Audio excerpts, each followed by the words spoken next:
bagong sakop sa sitog nadasmagan samtang migukod sa nag-jaywalking.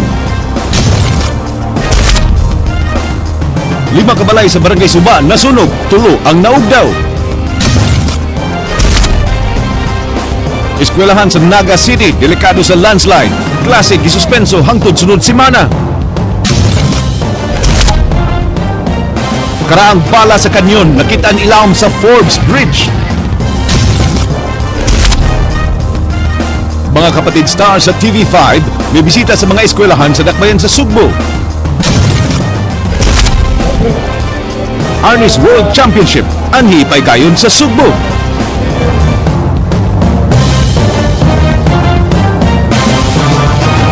May hapon Sugbo, Kabisayan, aniya na ang mga balita uban ang kanitibok ang puwersa sa News 5 Cebu karong adlawng Biyernes pitsa 1 sa buwan sa Agosto tuig 2014. Ako si Glenn Soco. Inyo sa ming madungog simulcast sa Radyo 5 101.9 News FM alang sa mas komprehensibong impormasyon. Ako si Georgia Herrera. Eskwelahan sa dakbayan sa Naga delikado nga malumpagan sa midahili nga yuta gikan sa ibabaw nga bahin sa ilang tunghan. Gisuspenso ang klase sa mga estudyante hangtod Miyerkules sunod semana samtang gisugdan na og kuha ang ibabaw nga bahin sa bungtod nga delikadong mudahili. Jinky Bargio sa Ginlimi. Nagmingaw ang palibot sa Don Emilio Canonigo Memorial National High School sa Naga City dihang gisuspenso ang ilang klase sukad pa kagahapon sa hapon. Kinihuman inanay nga midahili ang mga bato ug yuta gikan ining bukid nga nahimutang luyo sa eskwelahan. Nabatyagan usab nila ang pagtayog sa yuta nga naghatag og kabalakas sa mga tinun-an, lakip na nila ang third-year student nga si Caroline. Nahadlo ko gahapon din. Tungod sa akong kakulba kay dagan ko gahapon. Sa pagdali-dali nga makabiya sa tunghaan, nahabilin sod sa classrooms ang mga gamit sa estudyante. Ma'am, ipa-out na yun ang mga bata kay gipanguyawan ko na siya nang nalimbawt yung balibo nagtanaw dito nga sulit kuno kaayo ang bato nga nung napikas niya moving siya. Naat na bumang ko nga nun nauli siya gahapon alas pagkaudto. Ang duwa na ako kanak niya niya naman siya nga wako nung sila klase kay nakuno yuta nga naghagsa ba. Karong adlong Lunes gitakdang mubalik na sa normal nga klase kining maong tunghaan na pa nakadesisyon ang prinsipal nga dili una paklasihan kining tibuok building tungod sa kabalaka nga basin ug mudahili na sab-on niya ang yuta. Hinuon do na sila giandam nga mga tents aron didto temporaryong ipahigayon ang ilang mga klase. Kaganiha, gipaybaw sa tigpamakba sa DENR 7 nga di pa mahimong mubalik sa ilang klase ang mga estudyante hangtod Miyerkules sunod semana base sa rekomendasyon sa Mines and Geosciences Bureau. Actually, ang usa sa mga ni-float mga itong idea nga pag-hold sa mga tents, no? Yung butang na kuan, pero ang recommendation nato is to the entire kuan sa good. Ang tibok klase sa good mo kuan nato may atong gi-suspend. Gi-recommend for suspension para at least ma-safe din nato atong mga bata nato. Matod ni Liamedo nga hangtod dili matumpag ang ibabaw nga bahin sa bungtod, delikado kini sa tibuok tunghaan. So anytime siya pwede siya ma-move. Gid no sa moto nga tungod sa kadako sa volume sa mo-erode or mudahili, mo-slide nga materials mga atong gi-estimate nato is more than 700,000 cubic meters, no? Nga enough na siya nga makatabon sa kining katong eskwelahan kung ma-move mo, di na to i-remove. Kaganiha dunay nay backhoe nga gipadaang usa ka pribadong kumpanya nga maoy mo trabaho sa area. Magkuha na kanang mga liki atong makita, mawa na siya. So, ma-stabilize na nato ang kuan dito, mawa na ang unsafe niya. Awhag sa DENR sa publiko nga likayan ang pagpaduol sa area ug mutabang sa pagmonitor sa palibot. Jinky Bargio, News 5. Gipaabot pa ang report sa Provincial Health Office nga bibisita sa mga apektadong barangay sa lungsod sa Asturias subay sa pagsiaw sa daghang langaw. Posibleng pasiradaan ang poultry farm nga maoy gituuhang gigikanan sa langaw. King Perez, Suginlimi. Bisan ug wa pay report ang Provincial Health Office, giklaro sa Provincial Agriculturist nga layo ang posibilidad nga ang pagpamuwak sa kamaisan mo'y hinungdan sa langaw suma sa pasangil ni Asturias Mayor Alan Adlawan. Based on my experience, dili man gyud madugok ang langaw o magkuan ang maisan, magbanay ang kamaisan. Ang timing lang po siguro nga kanang magbanay ang kamaisan, labi na first cropping, mao po na time nga usog mo daghan ang langaw. Wa pa'y nakadtong team sa Provincial Veterinary Office sa mga apektadong dapit aron musuta kung unsa katinuod nga ang mga poultry farms mausay hinungdan sa mga langaw kay matud pa wa kuno makikoordinate kanila ang lokal nga kagamhanan sa Asturias. Hinuon uyon ng Provincial Veterinarian nga ang mga poultry mao'y hinungdan sa langaw, hilabi na karon nga panahon sa ting-uwan. Kinahanglan kunong matudluan ang mga mag-uumang makadawat sa mga itigikan sa poultry sa insaktong pagtago sa iti. Mas maayo gid unta pod nga ang farmer ma-apply na siya or mabutang pod na siya og kanang silunganan gani kay ang itim god once nga bisag uga na siya nya mabasa og balik mo emit na pod na siya og kanang ammonia no usanas maka-trigger nga mao pod nay humot kayo sa langaw. Alang kang Governor Junjun Davide, di usa siya manghilabot sa maong suliran kay ana ang gahom sa mayor nga morekomendar og mga lakang pagsulbad sa problema, lakip na ang posibilidad sa pagpasirado sa poultry. Kini sabang gisugyot ni 3rd District Board Member Gigi Sanchez, di nahisakop ang lungsod sa Asturias. Gani gusto ni Sanchez nga malakip sa investigating team sa pagsusi sa maong hitabo. The LGU act on it siya, no? And I think the mayor and Lawrence already acted on it. Depende siya kung sa findings sa kuan. Considering that it's in my district, I would volunteer to do that. And if in the event, ang negligence gihinungdan, labi na sa cleaning procedure, uban pa nga nakakos ani, luoy kayo ang mga tao. Ako bitong nakita sa video footages nga, magmuskitiro na lang sila. Kaya otherwise, di sila kakaon sa kadaghan sa mga langaw. King Perez, News 5. Usa ka sunog ang nahitabo sa Barangay Suba, Dakbayan sa Sugbo kaganihang buntag. Wala makakatap ang kayo sa ubang balay tungod sa lapad nga dalan nga giagian sa bumbero. Leslie Caminade Vistil, Sugin Limi. 5 ka panimay dinhi sa Danan Abiliana, Barangay Suba na sunog mga pasado alas 9 kaganihang buntag. Tulo ang naugdaw, samtang partially burned ang duha ka balay. Nakontrolar ang sunog, sulod sa 23 ka minutos human miabot ang mga bumbero, gumikan usab sa pagtinabangay sa mga residente. Way nadala siyang kabtangan si Dina Iburan ug tapot lawas lang ang nahibilin. Asto lang siya nya paglantaw naman sa luyo ni sila naman. Mora to nagsinagitay na niya. Pag unsa na ang haga sa MC hinay kayo, di gyud matabang niya bumbiro dugay pa kay naabot. Dali isab nga gitabang ang 52 anyos nga si Nicanor Agodia dihang ginerbyos nga sa pagkakita nga miulbo ang kayo dapit silang panimay. Giimbestigar pa sa mga sakop sa bumbero ang posibleng hinungdan sa sunog. Allegedly nagsugod sa balay ni Mr. Alfredo Cuson. Pero ato pa nang imbestigahan kay naman po yung magsulti nga nagsugod daw sa balay ni Ma'am Liwayway Hernandez. So far maayo ang agianan, maayo ang dako ang kalsada. Nya limpyo siya mo nang dali ra makaresponde nato. Mato ni Vice Mayor Edgar Labella, dako og gikatabang ang lapad nga dalan alang sa daling pagsulod sa mga bumbero. No, kung ingnon ta wa pa maka-responde dayon ang atong kabumberuhan, murag daghan-daghan ang mahurot. Pero tungod sa atong reblocking system, unya tungod sad sa kaaptikon sa atong mga bumbero kining atong mga penetrators, barangay volunteers na limited town ang nangasunog. Ang barangay kapitan nga si Jojo Sable nagplano sa paghimo og clearing operation sa mga hagipot nga lugar siyang barangay. Ang ato lang ang agianas mataw, agianas sa skinan mo palabihon nato dili kay ang mga negosyante. Giba na ba ng mikaba sa 100,000 ang danyo sa sunog. Leslie Caminade Vistil, News 5. Gawas sa gihimong investigasyon sa Kapitolyo ug Gawad Kalinga sa gipangawat nga relief goods, patabangon sab sa investigasyon ang kapulisan sa Mandawi. Ryan Sorote, Sugin Limi. Papilon sa Kapitolyo imbestigar ang Mandawi City Police Office sa nahitabong pagpangawat sa mga relief goods sud sa Cebu International Convention Center gawas sa gihimo nilang pakisusi uban ang Gawad Kalinga. Gisabutan sa Kapitolyo ang dungan nga pagsud sa mga investigador sa warehouse sa Gawad Kalinga aron susihon kini. Matud sa pangu sa Provincial Security Group nga mas maayong daghan ang mag-imbestigar aron mahimong mas komprensibo ang resulta hilabi na kay giingong posibleng inside job ang hitabo base sa nakuha sa CCTV camera. But for now, let's just wait until the PNP ma-coordinated na nato tanan. Doon na mga taong gidudahan ng Kapitolyo nga may posibleng nangawat. Lakip usab sa imbestigahon ang mga security personnel nga nagbantay sa CICC kay di madali-dali ang pagpagawas og daghang mga relief goods nga way makabantay. We're trying to look all the angle as possible kung giyon sagid pagpagawas ug giyon sagid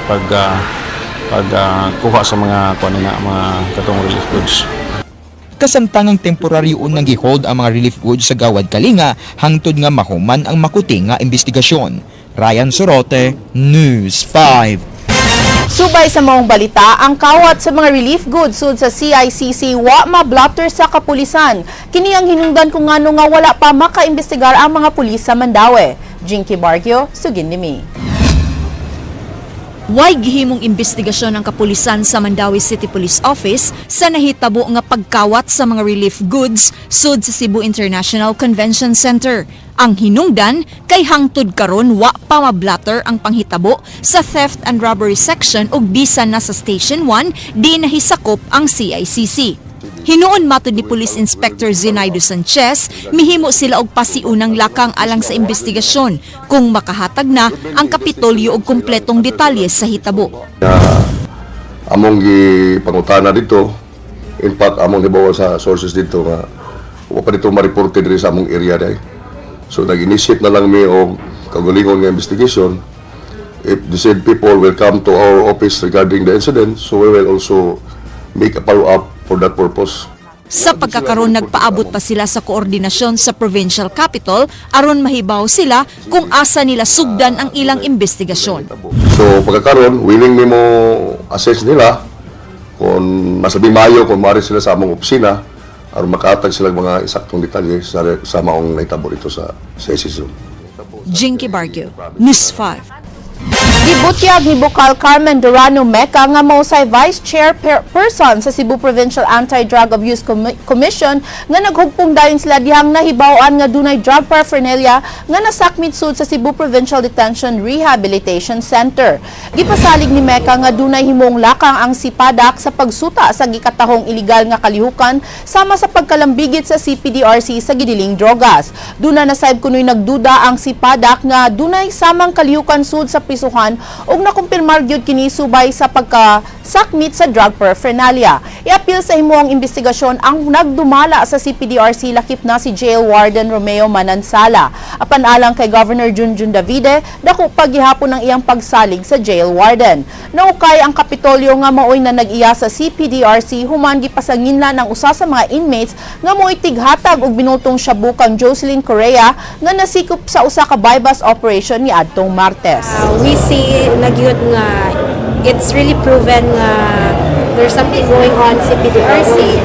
So that's why si PADAC is really serious in addressing the issue. So all I know is that ano to siya kining nanamay lang yun to kaning out of tingali, out of kalagot niya sa laing tao tingali lang kinalan regular yun ang check up yan sa mga inmates, sa mga cells ng inmates. Okay, kaya I got information also even in sa Muntinlupa na po diha ang drug trade, very prevalent ang drug trade diha, maybe niabot na sa Cebu.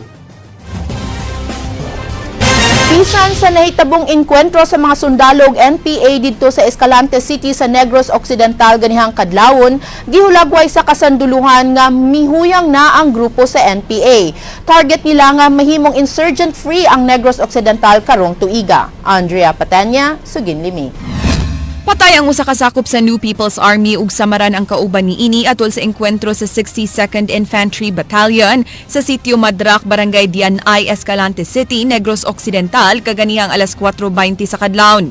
Ang namatay giilang nga si Danilo Amar, 29 anyos, taga Tibuay Antique, samtang samdan si Romly Palotes, 24 anyos, nga taga sitio Manlocaw, Sipalay City. Naangol sab sa maong engkwentro ang sundalong si First Lieutenant John Ray Espinosa. Matud sa tigpamaba sa 3rd Infantry Division Major Ray Tiongson, nakadawat og mga taho ang mga sakop sa 62nd Infantry Battalion, kabahin sa presensya sa mga armadong grupo sa maong lugar, ug atol sa ilang pag-verify, kalit silang gitirahan sa pundok sa NPA. Our troops received information from the residents and they respond to that report, and while conducting while on the way to check on the reported presence of these lowest armed elements, more or less around 10 they were fired upon by the NPA rebels, and they resorted to fire back, and a firefight ensued for about 5 minutes. Padayon karon ng hot pursuit operations batok sa mga kauban nila ni Amar ug Palotes. Mato di Tiongson, target nilang madeklarar na nga insurgency-free ang Negros Occidental karong tuiga. Kay numduman nga una nang gideklarar nga conflict manageable and development ready ang lalawigan sa Negros Oriental ni adtong Mayo. Dugang ni Tiongson nga sa may Northern Negros Occidental na lang nag-concentrate ang kasagaran sa mga NPA members ug namatikdan nga nagkahuyang nagyud ang ilang pundok human sa pagkasikop sa ilang leaders nga silang Benito ug Wilma Tiamzon. Gani aduna na sila 20 ka mga rebelde nga napatahan karong tuiga. Well, if you can see the recent capture of Tiamzon couple, no, we believe that it has the effect rippled down to the lower level, to the regional level of leadership. If you can see, they only focused on extortion. No? Nawawala ng ideology nila except from the fact that they have a lot of problems within the leadership. Giingong wa nagyud ganahi ang publiko sa presensya sa mga NPA, mao nga panawagan nila sa mga NPA members nga di pauwahi aron pagbalik sa gobyerno. We can see the support of the people, no, because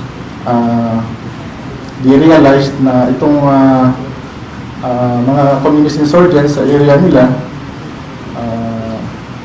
they have nothing to do but only to extort from them, just like what happened in Escalante City this year.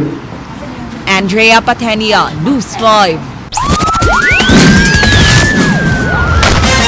Gidakop sa kapulisan ganihang kadlawon ang duha ka lalaki nga gituuhang mga tulisan. Ang maong mga lalaki na bunog human kulataha sa mga tao sa dapit. Ray Pasaporte, Sugin Limi. Pasado alas 3 ganihang kadlawon, naukay ang mga tao dinhi sa merkado sa Dulho Fatima tungod sa presensya sa duha ka lalaki nga gidudahang tulisan nga nagsakay og motorsiklo nga gigukod sa mga sakop sa Mobile Patrol Group.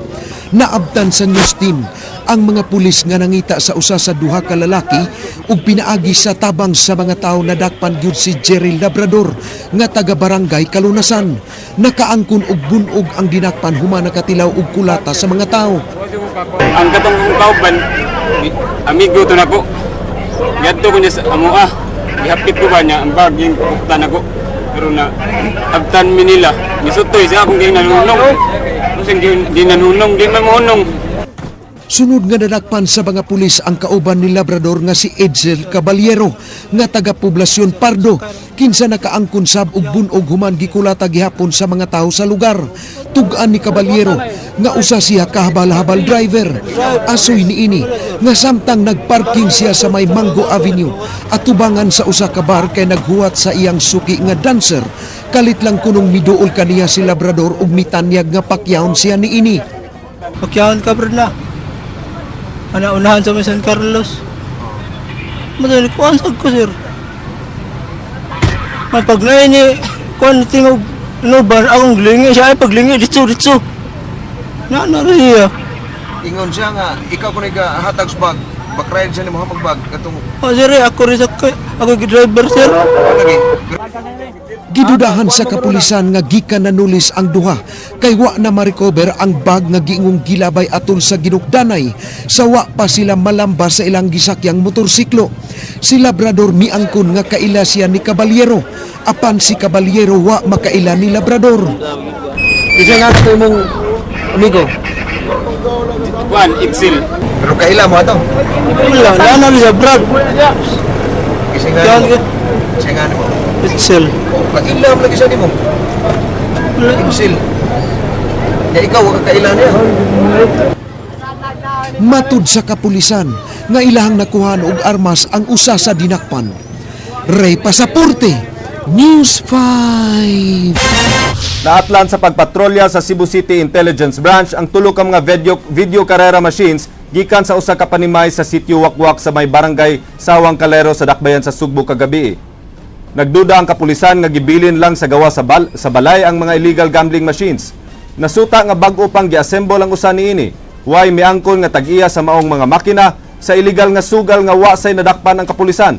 Gipangtigom sa buhatan sa Cebu City Police Office ang mga nasakmit nga mga video karera machines aron dungan nga panggubon.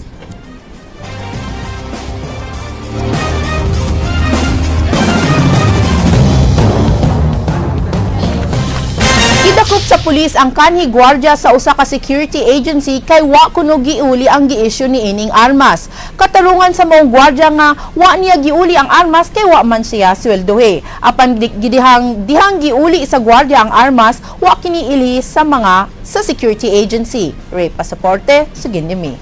Hatag is pulbira ang iyang gwardiya. Nasagmuyo ang kanigwardya sa Red GVN Security Agency nga si Joel Alcover nga lumad nga tagadakbayan sa Toledo nga wa siya imbestigara ug di makiangayon ang gihimo sa pulis sa Parian Police Station diin gidiretso kuno siya pasud sa detention cell. Ang kanang investigator dire sa Police Station 1 Parian nag-imbestigar sa iya sa agency nga kini si Joel Transmonte, Red GVN ni angay sa nga Red GVN Red Samok. Ano sila may nag-interview niya? Ako ang interview ha? Niingon mo na suhunan rin. Prisuhan na yun. Gireklamo si Alcover sa tag-iya sa security agency kay wa giuli ang giisyu nga armas human kini miaon sukad ni adtong Hulyo 21 sa gibang establishmento. Matud sa dinakpan nga wa na siya mo report human siya pahibaw sa tag-iya sa establishmentong iyang gibantayan nga mag-ilis naglaing security agency. Giangkon sa gwardya nga iyang gidala ang armas kay wa kuno siya sweldohe sa iyang agency ug kagabi gipasaligan siya sa tag-iya nga swelduhan siya basta iuli lang ang armas. Si Joel Transmonte niingon nga asang armas dito sa sansyang ko. Ngodi ana ko sir. Sa dad dire, pero silduhin ako. Wa mo kuno sulduhin. Ikaw ba yung trabaho ko kuno sulduhin? Papuno mo tagaig DDO, duty details order. Wa pa ka mohatag og gun license. Usa man ka nga tag-iya sa agency. Sa to pa nang meaning ka nga fake na ka. Magatubang og kasong illegal possession of firearms si Alcover kay ang giuli niyang armas di mao nga armas nga ilang giisyu kang Alcover. Dili ka ingon nga illegal pero sa ako may nagtuno na mo ning armasa. Nya. Ato paghihubaran. Kanang armasa paranglitan akong ang kuno akuan. Nakaibaw akong way lisensya. Ako jog ihato dire aron mapreso ko. Dito sa pulis. Naamo ng armas sa iyaha. Karon pag-verify ron sa kuan diri sa manager wala man ni match ang serial number o ang katong kaning card. So, legal position of firearms. Na-check siya illegal position of firearms. So, ano yung mga conflicting nga mga statement ang iya, ingon siya nga, wala siya taga-idaan na siya nga lisinta. Diri na kung mag-ipresenta. O, diri na siya. Harap ng illegal. Samtang dunay aligasyon si Alcover batok sa iyang kanhi security agency. Wa man kon si Joel Transmonte nga tagiya sa Red GBN. Usaw pag-angkon nga ultimo gani paghatag niya wa mo hatag og gun license DDO para sa mo. Napay ang mga gwardya way mga grado ako'y tiglagbok. Padyutihon pa niya og 48 oras. So torture na. Atol sa pagkutlo ning balita, wa makuha og reaksyon ang tag-iya sa maong security agency. Ray Pasaporte, News 5. Usa ka ginakpan sa sitong tungod sa traffic violation na sakpan nga nagdala og armas aron ilukat sa iyang motorsiklo nga giembargo. Andrea Patanya, Sugindimi. Gitanggong karon sa detention cell sa Cebu City Traffic Operations Management Office ang usa ka traffic violator nga nasakpang nagdaog armas sud sa maong buhatan kaganihang kadlawon. Ang dinakpan giila nga si Joe Ian Gomez, 31 anyos, nga taga-Dakbayan sa Danao. Gidakop si Gomez sa duha ka traffic enforcers pasado alauna kaganihang kadlawon human miagi sa one-way nga dan sa San Siangco. Sa riyang gisita si Gomez, wa kini napakitang lisensya ug wa say OR ug CR sa motorsiklo. Gidaki ni sa buhatan sa sitom o gipabalik pagkabuntag aron palukaton sa iyang motor kung makabayad na sa mga multa. Apan nakugang na lang ang traffic investigator sa rihang mibalik kini pagka alas 3 sa kadlawon nga nagdana og usa ka pouch ug kadudahan ang linihukan. Gi orderan siya ni kuan kay ukwad kay sa panglihok-lihok na ba kadudahan kayo so gi kuan siya ni sa traffic enforcer nga unsa man imong gidadri sod diri sa mga tubangan. So akong kuan siya gi-instructan nga ablihi ko na imong bag kuno bi kay kadudahan na imong kuan. So pag abre it turns out nga kuan homemade 357 revolver mao ni siya leading to his kuan arrest Kay wa man siya papili sa ipangitahan sa papili sa iyang armas, wa man siya. Tungod ni ini, di lang ikiha si Gomez tungod sa iyang traffic violations, kundi lakip na sa kalapasang illegal possession of firearms. Apan mato ni Gomez, wa siya'y planong gamiton ang maong armas sa pagpanghulga o pagpamusil, kay buot lang unta kini niyang ihatag sa mga traffic enforcers, isip suborno aron maareglo iyang kaso, gawa sa 500 pesos nga iyang da. Anong gadam kag armas sir? Kung murag si mubitay murag na-appeal mo to sa mga mga kanang akong iregalo niya para lang ito siya magkinaon sa mga musugot lang siya maariglo lang ato gayon akong motor ba. So imo ihatag unta? Unta ay mo man to yung CB among nakbitan nga istorya pag day hitabo na nadakpan ko nga pag aron pagsabot-sabot ano ba nga di lang kuan man madala na akong motor na mari sabot-sabot ang bitaw.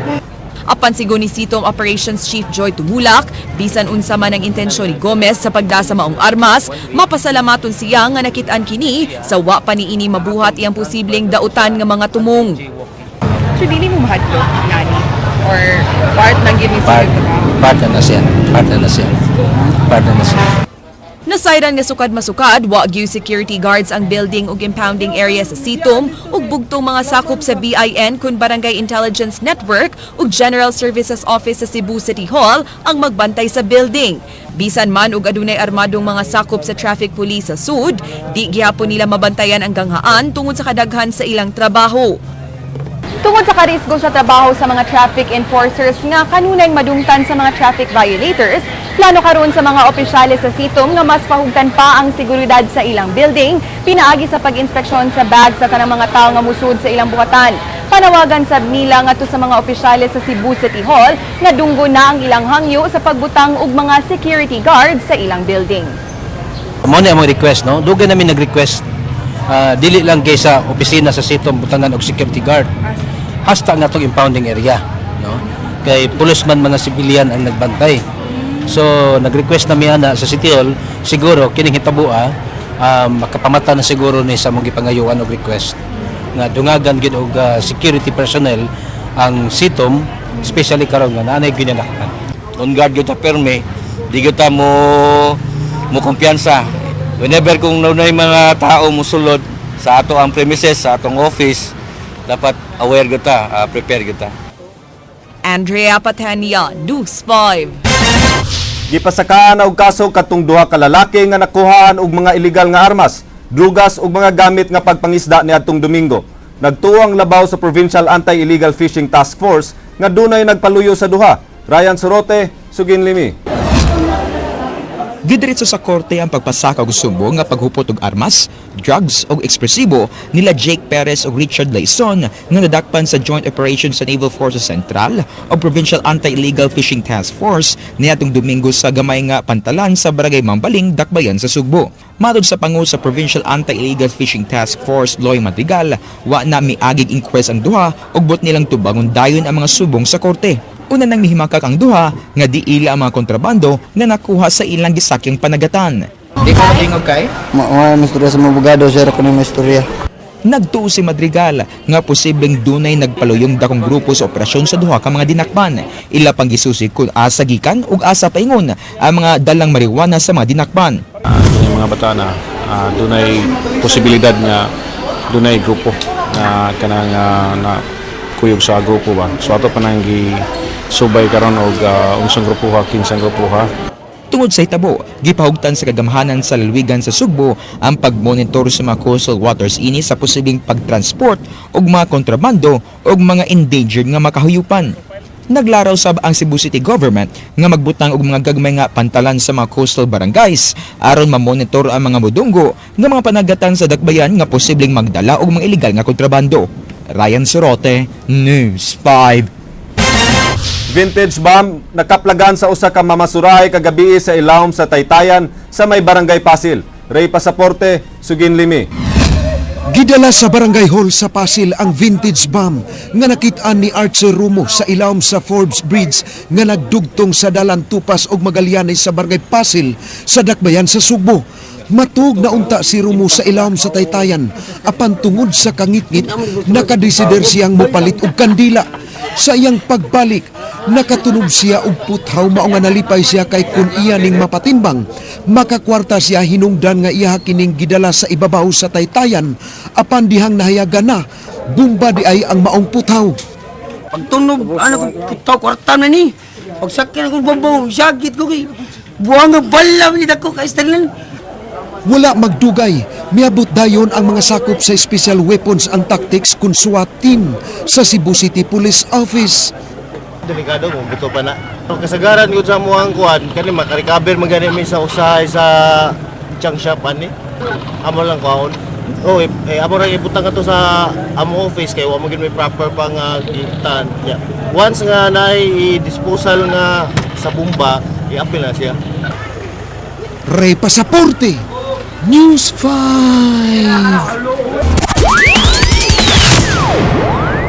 Gipahibaw sa abogado sa 5 ka mga pulis sa Regional Highway Patrol Group nga si Attorney Inocencio de la Serna nga giaprubahan na ni Lapu-Lapu Deputy City Prosecutor Jose Rodrigo Tagaan ang tulo ka motion nga ilang gisangat nga may kalabutan sa preliminary investigation sa mga kasong frustrated ug multiple murder ni Attorney Noel Archival ug mga kauban. Lakip sa mga motion mao ang pagpangayo og lugway sa pagsubmit og supplemental counter affidavits ug ebidensya, pagpamando sa NBI 7 nga mo-submit sa mga original copies sa mga gipang-file nga affidavits ug dokumento. Ipa-appeal sab ang bag-uhay lang nga ombudsman complaint nga gisangat sa abogado sa HPG 7 dito sa kauluhan batok sa mga investigador sa NBI 7. Ang reklamo mo ang kalapasan sa anti-graft and corrupt practices ug falsification of documents. Subay sa approval sa Deputy Prosecutor, nagpasabot kini nga mahatagan og lugway ang pagpahigayon sa preliminary investigation o pagsusi kung angay bang i-elevate ngadto sa korte isip formal nga kaso ang mga reklamo batok sa mga pulis. Way tulubagon ang mga nagputol sa punuan sa buli sa boundary sa Upaw ug Umapad, Mandaue City. Matod sa Department of Environment and Natural Resources, wa na magkinahanglan og special tree cutting permit ang pagputol niini. Gani bisan ang permit to transport dili usab kinahanglanon. Ang buli giputol sa mga residente tungod sa kahadlok nga matumba kini. Apan natumbahan hinuon ang ilang duha ka panimalay dihang ila kining gipaputol ni adtong Domingo. Giklaro ni Dr. Eddie Liamedo sa DENR 7 nga mamahimo rang puton ang buli hilabi na kadtong delikado sa kinabuhi sa tao. Ang buli nga anaang nagbarog sa usa ka gideklarar nga timberland mamahimo rang putlon basta adunay nay pagtugot gikan sa opisyal sa barangay. Lahat kining inedible and disposable, pero kung sa timberland, mikog timberland kanang mga bukid nato, state man na government man gina, so ang kapitan ana mismo pwede siya maka-issue og kining clearance or authority to cut. Nagkasinabot na ang DPWH, Naga City ug DENR sa pagputol sa akasya sa Naga karong sunod semana. Apan sa matag kahoy nga putlon, magtanom usab og usa ka gatos ka punuan nga gikinahanglan nga galmon sulod sa tulo ka tuig. Jinky Barrio, Sugin Limi. Karong Martes sunod semana Agosto 5, gikatakda nga mahinayon na ang pagputol sa 7 ka mga century-old nga punuan sa akasya sa syudad sa Naga. Matod ni Dr. Eddie Liamedo sa DENR 7, nasabutan na nga ang DPWH mo'y muputol sa kahoy inabagan sa LGU Naga o Provincial Environment and Natural Resources Office. Lakip sa kasabutan ang pagtanom sa Naga City ug DPWH sa 900 ka mga punuan isip hulip sa naputol og nangatumba nga akasya. Ang proposal ko ni Mayor nga i-appeal ni matanan mga barangay, si pang-apod-apod ni yung 900 ka buok para gyud sila yung mismo mo do the care and maintenance. Posible nga lakip sa maputol katong mga punuan nga gihiktan og puti nga ribbon sa naila nga running priest nga si Father Robert Reyes. Ang maong mga punuan una nang giila sa DENR nga depektuso o gabok nga kahoy. So katong hiktan ni Father atong i-check dito kung naaba siya tong nga nambira nga mao mga numbers nga putlunon kay tungod defective na.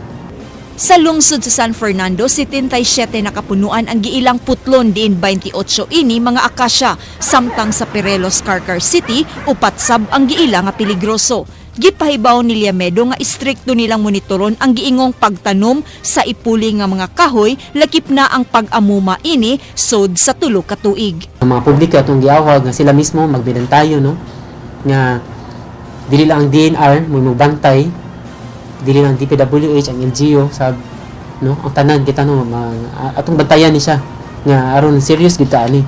Jinky Bargio, News 5. Wa na'y makapugong ni Cordova Mayor Adelino Sitoy sa pagkiha sa mga tag-iya sa duha ka barkong nagbangga sa may Lawis Ledge nga nakamugna og oil spill. Iyang ipasaka ang sumbong duha ka adlaw sa di pa ang kasumaran sukad sa hitabo. King Perez, Sugin Limi. Okay naman na ulian naman except sa mangrove. Bisan pa man nga inanay nang mibalik sa normal ang kahimtang sa mga apektadong residente sa lungsod sa Cordova human sa oil spill sa miaging tuig, subling gipahibaw sa mayor sa maong lungsod nga di na mapugnan ang planong pagkiha sa mga gitudlong akusado sa hitabo. Alang kang Cordova Mayor Adelino Sitoy, gikinahanglan ang pagkiha sa duha ka mga shipping companies nga maong Tugo Incorporated ug Philippines Pan Asia Carrier Corporation aron manubag sa nahimong danyo sa lungsod. Matud pa ni Sitoy, moabot sa giban-abanang 200 milyones pesos ang damages sa oil spill human nagkabangga ang duha ka barko. Karong Agosto 14, plano ni Sitoy nga ikihang duha ka mga kompanya at ubangan sa Mandaue Regional Trial Court. Duha ka adlaw usa pa ang unang kasumaran sa insidente. Diin hangtod karon wa pay nahukman nga sad-an sa pagbangga sa duha ka barko. Wala gyud, wala. Dili man na mo hirog kung why file nga kaso. Dugang ni Sitoy nga dunay laing defendant sa kasong isang at tungod sa oil spill. Gipangutana ni ining inyong tigbalita si Sitoy kung lakip ba sa kaso ang mga hingtungdang ahensya sa gobyerno sama sa DNR7 nga manubag sa kaso. Tugo, Servisyo, napay uban. Sa government agencies? Wadla mo. Kahinumduman nga nahimong aktibo ang DNR7 sa pagsulbad sa suliran sa oil spill sa mong lungsod apan wa kini mokiha sa duha ka shipping companies. Kuan ang akong matawag sa DNR nga natug. Apilo ni mo sila pagpasakot ka. They are asleep. King Perez, News 5. Lain usab nga traffic personnel sa Dakbayan sa Subo ang nadasmagan og sakyanan.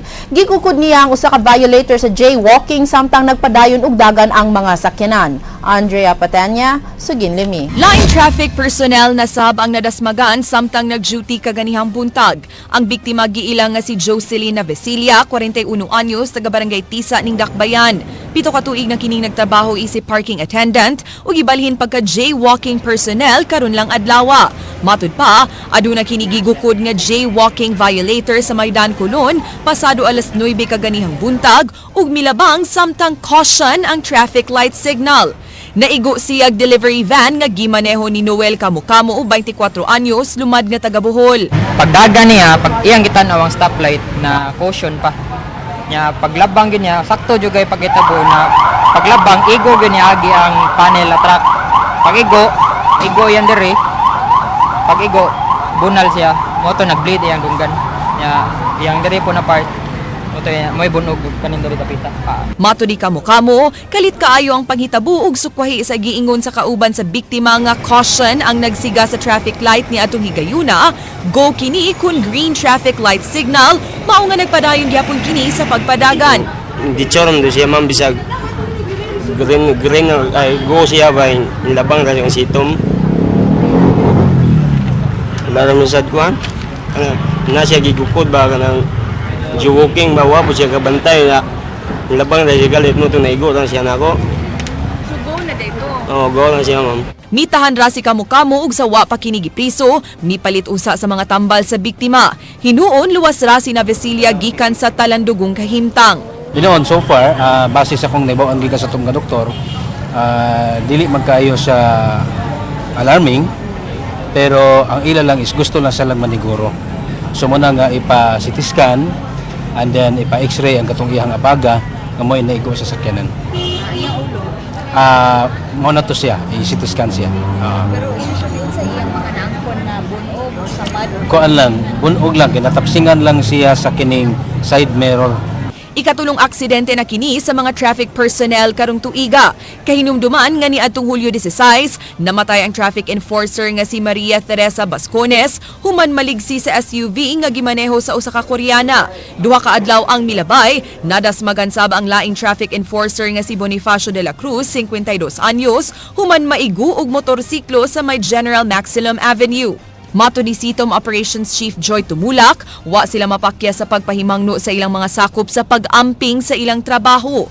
Gani, subli niyang gipahinumduman ang mga jaywalking personnel karon nga di angay gukdon ang jaywalking violator ug sa di pa kini sitahon, tun-an gyud usa nila ang sitwasyon. Ang atong pahimangno ani nila is during sa operation sa jaywalking, ang gamiton is pito. Pito. Kunya, tan-awon pod og unsay sitwasyon og pananglitan ang imong gipituhan, dili ba sad siya delikado.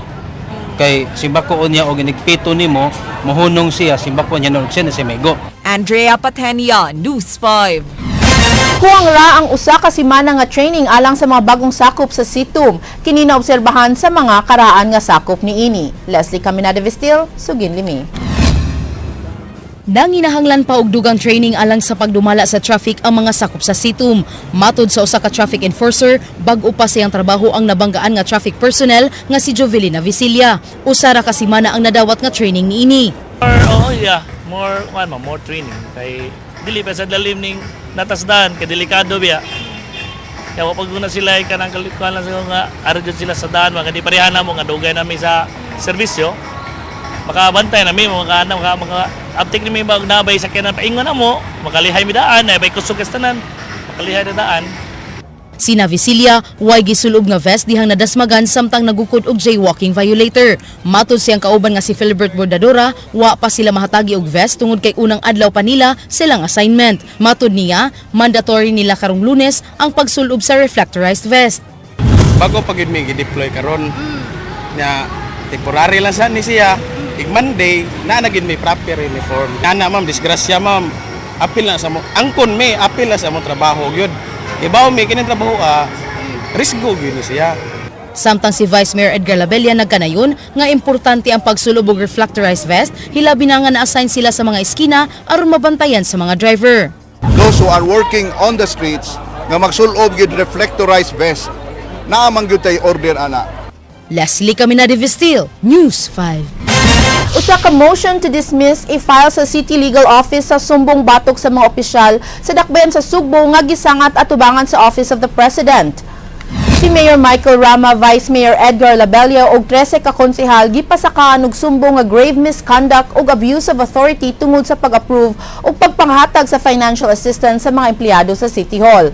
Matud ni Vice Mayor Edgar Labella, ilanang na-file ang ilang reply ngadto sa Office of the President. Sumala sa assessment sa taga City Legal Office, huyang sa kaso ug way igong basihan ang pagpasaka niini sa usa ka napilding kandidato sa barangay elections. Di man mahimo nga muditso kag file without first submitting your answer. Karon nga na answer, morog gikasabutan, gi-evaluate sa atong mga abogado, mga city attorneys, taga city attorney's office to file a motion to dismiss for lack of cause of action, for lack of palpable merit. Gipasalig ni Bukal Gigi Sanchez nga maoy nangu sa Provincial Board Committee on Investigation Vice Chairperson nga usa ka fair trial ang mahatag sa reklamong administratiba nga gisangat ni Dumanhog Mayor Nelson Garcia batok sa iyang vice mayor nga si Efren Gungunhika. Wa pa hinuon masugdi ang pagdungog sa maong reklamo kay padayon pang gisusi ang reklamo ni Hika batok kang Garcia subay sa pagpili sa mayor ug kaugalingong sekretary nga unta katungod kini sa vice mayor. Mato di Sanchez nga way pamulitikang himuon ang komitiba ug magsubay sa mga ebidensya ang himuong pakisusi sa reklamo.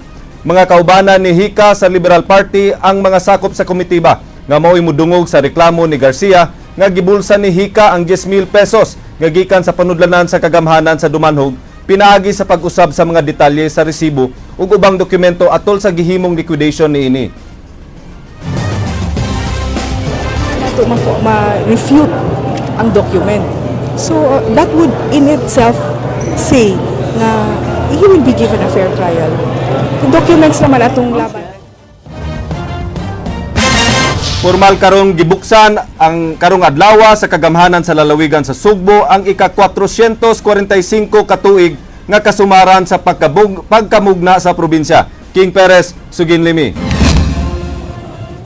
Gibuksan ng kalihukan pinaagi sa flag raising ceremony nga gitambungan sa mga empleyado ug opisyales sa lalawigan sa Sugbo. Mga kapulisan ug armadong kusog, ingon man mga mayor sa kalungsoran ug dakbayan. Dunay 5 milyones pesos nga budget karong tuiga ang gigahin alang sa pagsaulog sa kasumaran sa pagkatukod sa lalawigan sa Sugbo. Usa sa mga gibuksan nga kalihukan karong adlaw subay sa kasaulugan sa ika-445 ka tuig nga kasumaran sa lalawigan sa Sugbo mao ang Annual Agro Trade Fair o tabo sa Kapitolyo kundiin 41 ka mga lokal nga kagamhanan ug 40 ka mga private exhibitors ang mipasigarbo sila mga produkto nga mapalit lang sa barato nga kantidad. Ato siguro nga awhagon ang atong mga kaigsoonang Sugboanon to please come to the provincial capital sa atong tabo sa Kapitolyo. Compare na kay kani wala man nimo agig middleman, mga kuan man gina-display mga farmers from makita po nila ang mga produkto sa mga nagkalain-laing local government units around Cebu province.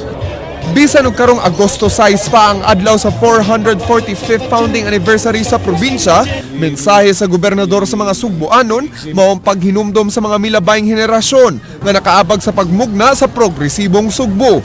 Nagsakripisyo ni Adto, who had to make difficult choices for them to make a difference and for making Cebu what it is today. No? Dili malani sa atong generation hasta yun ang mga, of course we hope to continue yun nga sa atong efforts nga mulambo pag yung pagmaayo ang Cebu nga mga Subuanon. Ipahibaw sab ni Davide ang kantidad nga madawat nga bonus sa mga empleyado sa Kapitolyo subay sa kasaulugan karong Agosto 6. Kay padayon pang gitun-an sa Local Finance Committee kung pila ang ihatag nga anniversary bonus. Depende, agad ako sa recommendation sa Local Finance Committee na to and the performance evaluators. King Perez, News 5.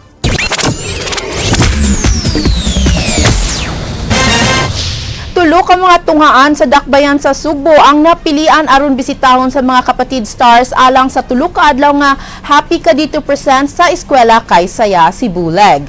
Giningaw sa mga kapatid stars nga silang Brent Manzano, Akihiro Blanco ug ang Sugbuanon nga si Benjo Leoncio sugod pa ni adtong Miyerkules. Midalit sila og mga kanta ug sayaw ingon man mga makalingaw nga games. Tumong sa TV5 network nga di tapulan ang mga estudyante sa pagtungha sa gawas nga makat-on, malingaw pagyud uban ang Happy Network. Bawi nila kay sa Manila, maayman sa kini sila nako. Karon nga sila na sa inader kita na sa mga taga Cebu may maayo kay nila. Ayun na, nakagulat kasi talagang sobrang bait nila mga taga Cebu. At saka talagang winelcome nila kami ng sobrang init dito sa Cebu. Actually talagang nakita ko sa mga estudyanteng bata dito sa Cebu. Talagang masayang-masaya sila sa pagdating namin dito.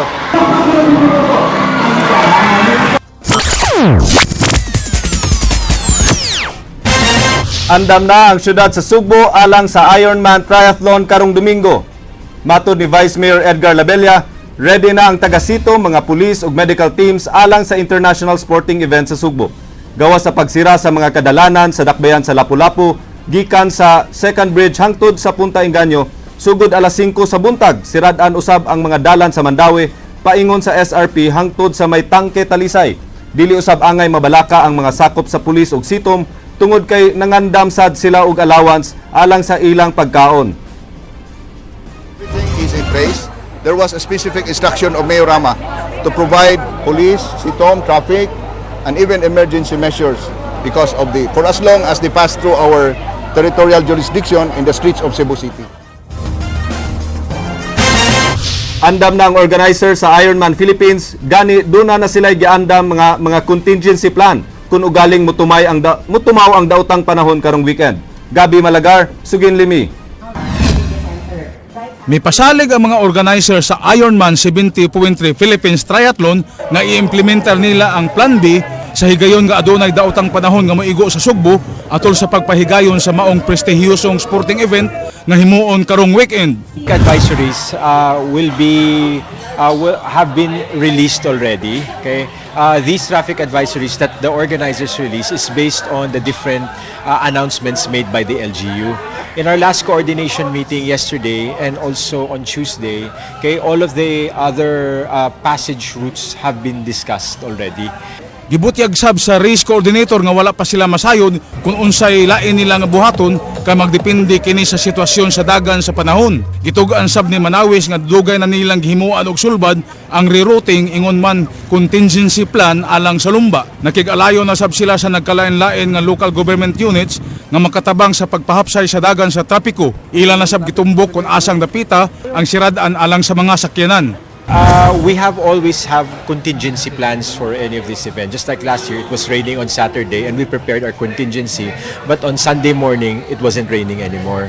So it really depends on what kind of emergency that we will have and also what time of the week it will happen. For example, Gabi Malagar, News 5. Gawa sa Ironman Triathlon, dinhisab ipahigayon sa Sugbo ang Arnis World Championship nga salmutan sa kapin 200 ka mga partisipante gikan sa 8 ka nasod tibuok kalibutan. Ryan Sorote, Sugin Limi. Gilauman nga 18 ka mga grupo gikan sa nagkadiang Arnis School sa 8 ka mga nasod tibuok kalibutan ang moabot dinhi sa Sugbo karong Agosto 3. Usa kini sa mga highlights atol sa ika-95 nga adlaw natawhan sa Arnis Grandmaster nga si Kokoy Cañete karong Agosto 8. Kay gawa sa kompetisyon, tuyo sab sa mga foreign Arnis practitioners nga mahimamat sa personal ang amahan sa Arnis nga si Cañete. Di mo minus sa 5 ka kategorya ang himon atol sa kompetisyon, din ang labing bata nga mosalmot nag edad 8 anyos ug ang labing hamtong nag edad og 65. Matod sa Grandmaster sa Australia, ang ilang pag-ani sa Pilipinas di ilang aron makadaog aron sa himamaton ng ilang maigsoon sa Arnis Martial Arts. After the Philippines, probably the second strongest team here in terms of numbers. So we have high hopes. Bisan og upat ra ka delegado ang magikan sa United Kingdom, apan gihulagway nila nga ang Arnis may usa sa labing gikahiligan nga martial arts sa mga Briton tungod sa pagka-unique ini. So it's a small team but we've got a big heart and we're really looking forward to the competition. Sayo nga miani sa Sugbo ang mga international delegates aron maka-adjust sa klima, mao nga di magpapildi ang Philippine team. Taas kaya itong pagagpas nga ang Filipino team mo yung overall champion karon tuiga. Gawa sa kompetisyon, doon na sa ipahigayang Hall of Fame ceremony karong Agosto 8 o International Filipino Martial Arts Workshop sa Agosto 9. Ryan Sorote, News 5. Georgia, atong i-welcome ang mga partisipante sa Ironman Triathlon nga may tabo karong Domingo. Yes, and also Arnis, that's happening this weekend also. So welcome athletes and hopefully you will have a good time and good luck to all athletes. Nangabot naman siguro ang mga partisipante, no? Kay supposedly karong today ang katong mga international nga mga Yes, Sunday pang athletes. Ironman. Sunday pa. So, good luck to all of them. Pero mag-ready sad ang atong mga kaigsuonan sa traffic. And then tomorrow is the Iron Kids also. Nabay Iron Kids? Yes, So Sa good. may criteria na ng Iron Kids? Mga bata doing all 3 events of like the as a triathlete. So Nagkadaghan bitaw gyud ang partisipante hasta gani ang atong mga local gani nga mga athletes ni apil na magani gad sa Ironman. that's good also. It kanang mo encourage sa mga tao to It enter helps to. promote Cebu. Yes, that's Pagkaingon true. pa. Yeah, mo good na. So good luck everyone and Welcome to Cebu. Yes, that's right. Paukadto ang mga balita sa Aksyon Bisaya, kini si Glenn Soco. Musunod ng Action Prime. Daghang salamat. Ako si Georgia Herrera. Bisan asa, bisan kanusa. Kapatid, Kay di lang kutob sa balita. Action! Action!